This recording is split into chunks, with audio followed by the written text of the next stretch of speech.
Hello everyone. Hello everyone. आज हम करने जा रहे हैं अपना इलेक्ट्रोस्टैटिक्स का जो चैप्टर 1 एनसीईआरटी का शुरू किया उसका एंड करने जा रहे हैं। उसके कुछ टॉपिक्स बचे हुए थे। ये तीसरा सेशन है अपना। 2 सेशन पहले हो गए जो अपने इसी चैनल पे पढ़े हैं, आप देख सकते हैं उनको। अब इसके अंदर हम इलेक्ट्रिक चार्ज और इलेक्ट्रिक फील्ड के इनके बारे में बातचीत कर रहे हैं, ये इलेक्ट्रोस्टैटिक्स की इन चीज़ों के बारे में। अब इसके अंदर जो हम बात करेंगे वो बात करेंगे किसकी, इलेक्ट्रिक फ्लक्स की बात करेंगे, गॉस थ्योरम की बात करेंगे। गॉस थ्योरम क्या कहाँ कहाँ एप्लीकेबल है उसकी बात करेंगे। इलेक्ट्रिक फील्ड है, infinite sheet of charges, finite seat of charges, ये जितनी भी है उस चीज़ की बात करेंगे। आगे चलते हैं सीधा इलेक्ट्रिक फ्लक्स पे बिना टाइम गवाए। तो बात करते हैं इलेक्ट्रिक फ्लक्स की। तो इलेक्ट्रिक फ्लक्स होता क्या है, सबसे पहले यह है इलेक्ट्रिक फ्लक्स क्या चीज़ है। इलेक्ट्रिक फ्लक्स वो है कि जितनी भी इलेक्ट्रिक फील्ड लाइंस किसी भी सरफेस के ऊपर से गुजरती हैं, ठीक है, किसी भी यूनिट टाइम में, तो उसे हम क्या कहते हैं, उसे हम कहते हैं इलेक्ट्रिक फ्लक्स। सेम चीज़ यहाँ लिखिए, electric flux is the measure of flow of electric field lines through a given surface. Electric हो गई ये बात। इलेक्ट्रिक फ्लक्स स्केलर क्वांटिटी है जिसका कोई डायरेक्शन नहीं होता, वो जिस फ्लो में चलता है उसी फ्लो में जाएगा, ठीक है। इसकी यूनिट क्या होती है, वोल्ट मीटर, ठीक बात है। किसी भी सरफेस और वेक्टर एरिया के अंदर अगर उसके अंदर वेक्टर लगा है कि भाई कोई भी डायरेक्शन लगा है तो वो क्या एंगल बनाएगी, इलेक्ट्रिक फ्लक्स को डोनेट करते हैं फाई से। ये हो गई क्या, जब वो प्लेन नॉर्मली चल रही है 0 डिग्री एंगल पे काम करती है, और जब वो किसी भी एंगल पे काम करती है तो उसको हम क्या कर देते हैं, ये कोस थीटा कर देते हैं। आगे चलते हैं, ये चीज़ें यहाँ लिखी हैं। अब प्लेन एंगल के लिए इलेक्ट्रिक फ्लक्स ये हो गया, जो इस एंगल के साथ चलेगी इलेक्ट्रिक फील्ड लाइंस इस एंगल के साथ, वो तो हो जाएगा ये। और जैसे ही कोई एंगल बना लेगी इधर, थीटा बना लिया, तो क्या हो जाएगा, ये कोस थीटा हो जाएगा। इस जगह पे आते हुए किसी भी एंगल पे फ्लक्स पास होगा वो क्या होगा, ये कोस थीटा हो जाएगा। आगे चलते हैं अब अपन, when this electric field is non uniform divide them into smaller parts area D S each. जब कोई भी एरिया होगा तो वो अपने एक कोई भी नॉन यूनिफॉर्म होगा तो उसमें वो क्या करेगी, एक अपना स्मॉलर एरिया ले लेगी डीएस, अपन लेंगे उस डीएस को, ताकि फिर हम कंबाइंडली उसका इंटीग्रल करके क्या कर लेंगे, क्लोज सरफेस का इंटीग्रल करके हम उसका टोटल फ्लक्स फाइंड आउट कर सकेंगे। फ्लक्स कैसा हो सकता है, पॉजिटिव भी हो सकता है, नेगेटिव भी हो सकता है, जीरो भी हो सकता है।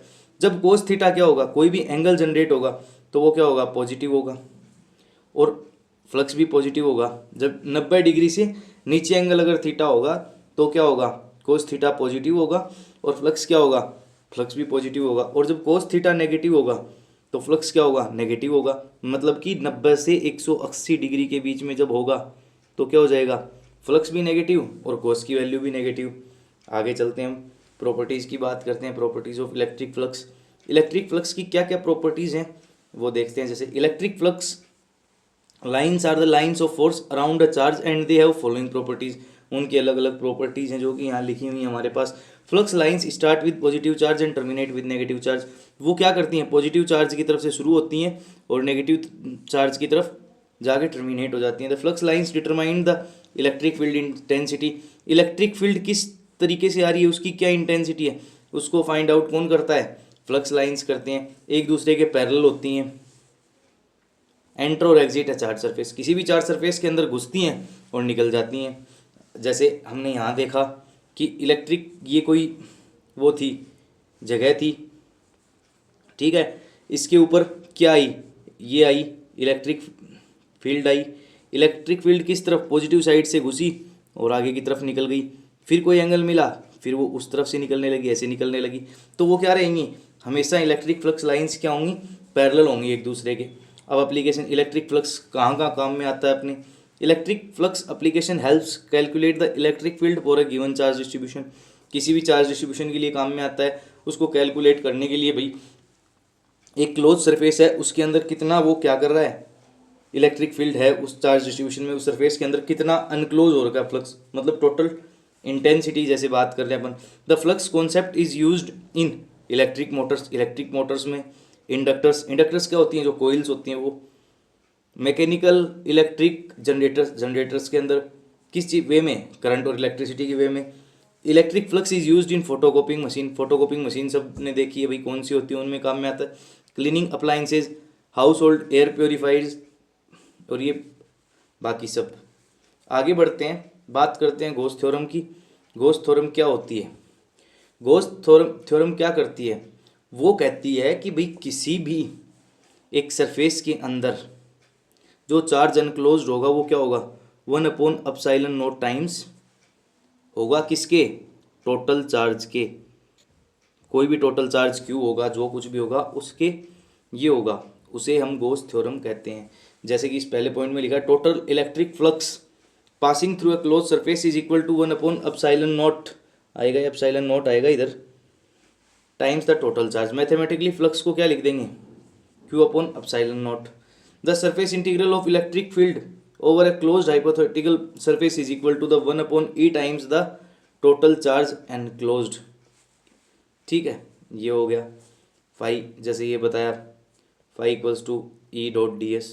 तो ये ds किसके बराबर हो गया? Q/ε0 के बराबर हो गया। ये हो जाएगा Q/ε0 के बराबर हो जाएगा ये। आगे चलते हैं, अब गॉस थ्योरम की बात कर चुके। इसमें when charge distribution along a line, किसी भी लाइन के अलोंग, ऐसे हो चाहे वो लाइन ऐसे हो, उसके अलोंग अगर होगा तो उसको हम क्या बोलेंगे? लीनियर चार्ज डिस्ट्रीब्यूशन बोलेंगे। और जो चार्ज होगा पर यूनिट उसको क्या बोलेंगे? लीनियर चार्ज डेंसिटी बोलेंगे, जिसको हम डिनोट किससे करते हैं? लैम्बडा से डिनोट करते हैं। When the charge distribution is over surface, कोई भी सरफेस के ऊपर से ले रहे हैं तो उसको क्या बोलेंगे? Surface charge distribution. और उस इंटेंसिटी को क्या बोलेंगे? Surface charge density. Sorry, density को क्या बोलेंगे? सरफेस चार्ज डेंसिटी, जिसको रिप्रेजेंट किससे करते हैं? सिग्मा से करते हैं।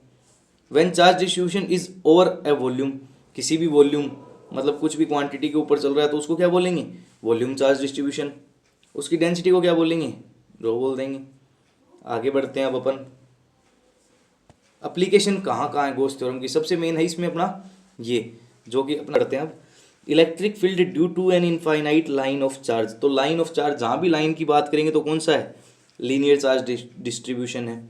तो ये एक प्लेन लाइन है, ठीक है, पॉजिटिव चार्ज है, इसकी क्या है? ये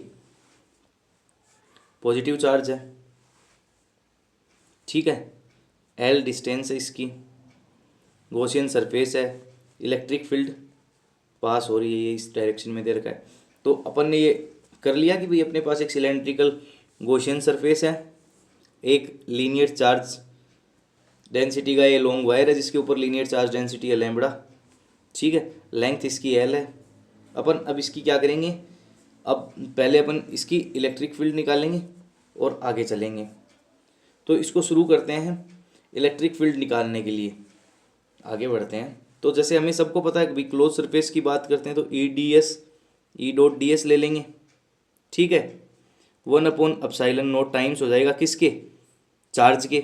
ये चार्ज आ गया Q, भाई कोई भी चार्ज आ गया Q, मैंने बताया ये। लेकिन जब लीनियर में लेंगे, अब आगे इसको अपन सोल्व करते हैं बेसिक मेथड से कि भाई इलेक्ट्रिक फील्ड है इनफाइनाइट लाइन ऑफ चार्ज में क्या रहती है, कैसे रहती है। आगे बढ़ते हैं।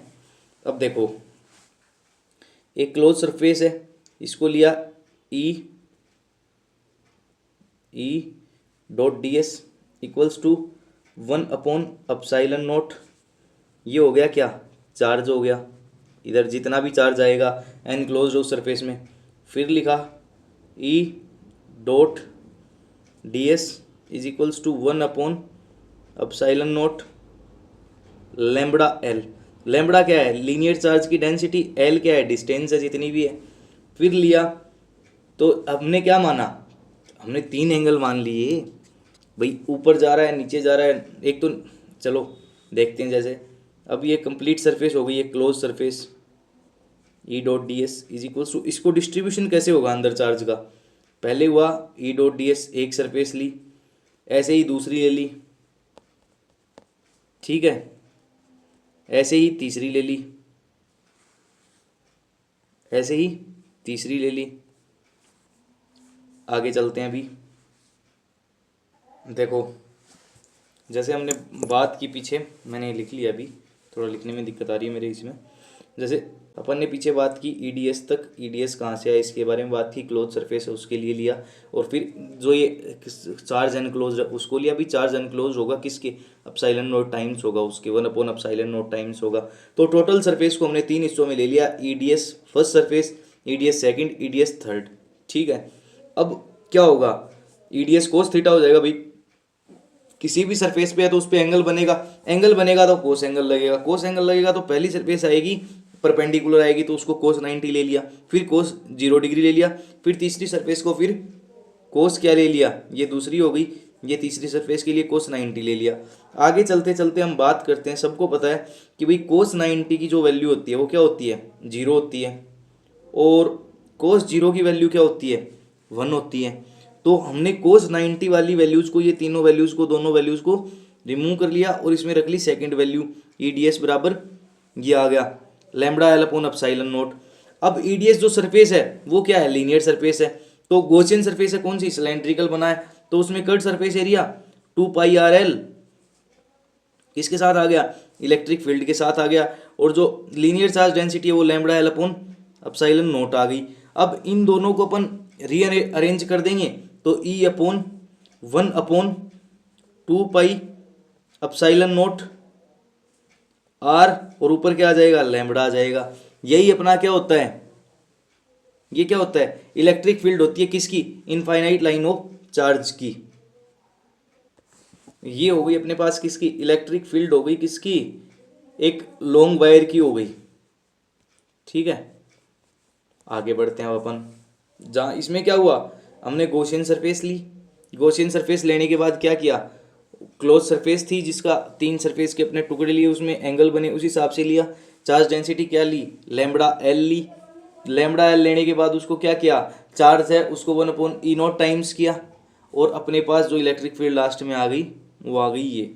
आगे बढ़ते हैं अपन, electric field due to infinite sheet of charge, कोई भी इनफाइनाइट सीट ऑफ चार्ज होगी उसकी वजह से अपने पास क्या होगी, इलेक्ट्रिक फील्ड होगी, उसके बारे में बात करते हैं। सेम चीज़ें उसमें होंगी भाई, जो लैम्बडा ये क्या है, इंटीग्रल होगा E.ds सरफेस का, वो हो जाएगा लैम्बडा की जगह उसमें अपने पास क्या आ जाएगा, सिग्मा ए आ जाएगा। Total area surface charge density का क्या होगा, उसको रिप्रेजेंट करते हैं सिग्मा से। ये चीज़ें एज इट इज़ रहेंगी इसमें। अब आगे बढ़ते हैं, उसमें एंगल्स बनेंगे, बस एंगल्स का चेंज हो जाएगा। चलो आगे देखते हैं भी क्या चेंज होगा अपने पास। टोटल देखो E.ds बराबर 3 सरफेस आई, जिनमें तीनों में अपन ने एंगल ले लिया, E.ds कोस 90 डिग्री एक एंगल हो गया पहली सरफेस का। ठीक है, पहली का हो जाएगा 0, पहली का हो जाएगा 0 डिग्री, दूसरी का अपन लेंगे क्या, दूसरी सरफेस के लिए लेंगे अपन E, ये सेकंड सरफेस आ गई, इसका ds कोस 90 डिग्री, फिर तीसरी का क्या लेंगे, E.ds कोस 0 डिग्री। ये तीसरी सरफेस होगी अपने पास यहाँ पे। आगे चलते हैं, आगे बात करते हैं किसकी, इन्हीं चीज़ों की।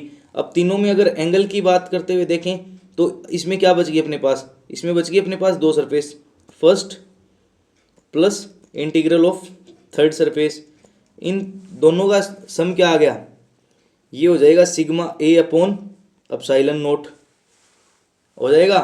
तो इनको क्या लिखेंगे अपन, 2 integral E.ds upon sigma A epsilon naught लिख देंगे, ऐसा का ऐसा। अब लिखने के बाद क्या आएगा, 2E हो गया बाहर, integral ds equals to sigma A upon epsilon naught हो गया। ठीक है, आगे चलते हैं, आगे चलते हैं। हमने निकाला 2E integral ds is equals to sigma A upon epsilon naught. अब ds क्या लिखेंगे, कोई भी एरिया हो गया, 2EA upon equals to sigma A upon epsilon naught, A से ए कैंसिल हो गया, E बराबर क्या हो जाएगा, सिग्मा अपॉन 2 एप्सिलॉन नॉट। ये क्या हो गया, ये हो गया अपने पास इलेक्ट्रिक फील्ड हो गई, किसकी वजह से, infinite sheet of charge, seat थी इसलिए एरिया ए लिया, तो उसके लिए जो इलेक्ट्रिक फील्ड हो गई वो हो गई E is equals to sigma upon 2 epsilon naught, same चीज़ होगी। अब इसमें हमने अपना लगभग पहला चैप्टर कंप्लीट कर दिया है, ठीक है। बाकी मिलते हैं अगली क्लास में। Okay, thank you.